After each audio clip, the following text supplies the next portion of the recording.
Adventure groups are small groups that take on all different forms and styles.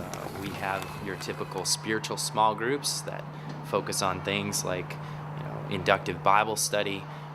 Then we have all sorts of very creative adventure groups like motorcycles, inline hockey. They meet on a quarterly basis, and they may continue for 2 or 3 years, or they always have the chance to kind of fade out their group and start a different one, or just take a rest so people can follow the cycle of their lives. When they get busier, they can pull back and focus on their families, and then unleash another group later on. Well, an adventure group has certain characteristics. In order to be an adventure group, they need to meet on a regular basis. It might be weekly. Here in the Silicon Valley, that's often difficult. So we have bi-weekly groups. We also have groups that meet monthly. We try to fit it around people's schedule and how often they feel they can meet, but they have to meet regularly and have an organized schedule so people know what to expect. And so a church needs small groups because there's no way that you can know each person by name if you're a pastor anymore. It's just too hard. People are too busy. They fly in and out.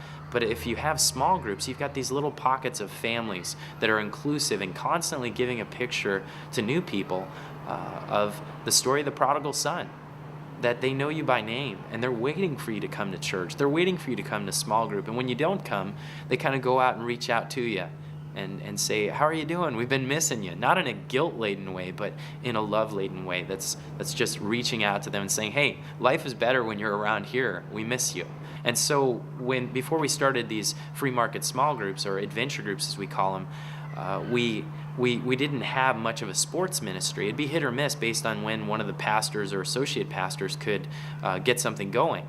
And now, at any given time, we might have a softball league, we might have flag football, soccer, golf, and volleyball in any given week, and none of it's run by the pastors or the church staff. It's regular people who have a passion for it, who maintain email lists, and our church can do so much more when people are empowered to use their gifts for God. The main goal for each group is to move people one step closer to Christ. So if someone is an agnostic, maybe they'd start to believe that Christians are people they can be friends with. If someone is kind of on the fence, maybe they will move into ministry. We've seen a lot of people take steps closer and closer to God. They also have to have a spiritual component. Every group, even you think of flag football or you think of hockey, how do you fit that in? It's not, religiously oppressive, Just quick prayer at the beginning allows people to know that there's a God out there. And allows people to experience something that they may have never experienced before. It's a powerful thing. And we found even with the hockey group, rounding up before that first face-off, somehow there's less fighting when we offer a prayer and ask God to bless our friendships as we play.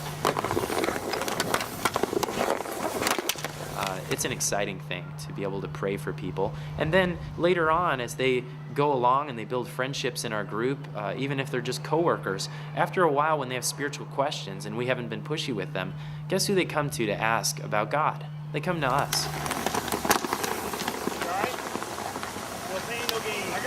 People come to church, they come to small groups because they have a friend, someone they respect, someone they know and trust. And we have found that with these small groups, they've created a new front door to the church that might not be at the church. They might be at a hockey rink. I know that there's other people have brought, some of these people I don't even know them, so other people are bringing new people in that I don't know from the church. So you're meeting new people and getting people out here that haven't had a chance to experience God yet. In fact, our hockey group was developed by 2 Canadian guys that were members here at our church, and one in particular who looked around and thought, we have a great church service, we have exciting things for young adults, but there's really nothing going on at our church that I can invite my secular, agnostic, software engineer friends and coworkers to. And so he said, you know what, I know they like hockey. So instead of sitting around whining, oh, my church doesn't know how to reach out to young adults, this guy said, I'm going to start a hockey group, eh? I think churches should do adventure groups like this because it allows people to, one, take their talents that God has given them and use it to outreach to other people who maybe don't know so much about God.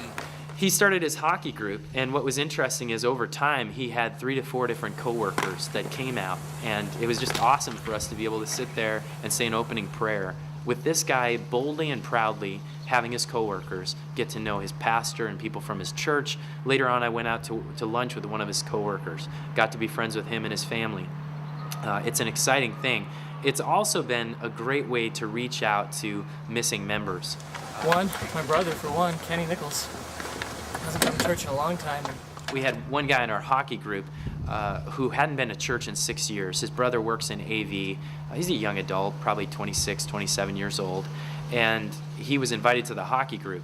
And he's an incredible hockey player, plays on an ice hockey league, inline hockey league. And over a period of probably 6 months of playing hockey with us, we became really good friends. And all of us interacted with this guy. And after a while, you get to know him, and he kind of trained me in how to shoot a wrist shot better. So I started scoring more goals. So he was mentoring a pastor, so he felt good about that. And then we became close enough friends to where, I said something like, "Hey, Kenny, what's the deal, man? Why does Donnie have to hold down the fort at the church? You don't like my sermons or something?" So he ended up eventually coming to church, and I'd say for the past year, he's been at church probably 2 to 3 times a month, sometimes every week in a month. And ever since we started roller hockey, he started coming out a lot more, and he's been to church a lot more. And it's just an incredible change. The only difference was there was a group that was created that hit his interest level, that allowed him to create friends and make friendships with people who are in the church and see that, we're great people to be around. We're good friends, and that we actually really like him and like his personality, and that we not only want him to be a part of our church, but that we have things that we can learn from him.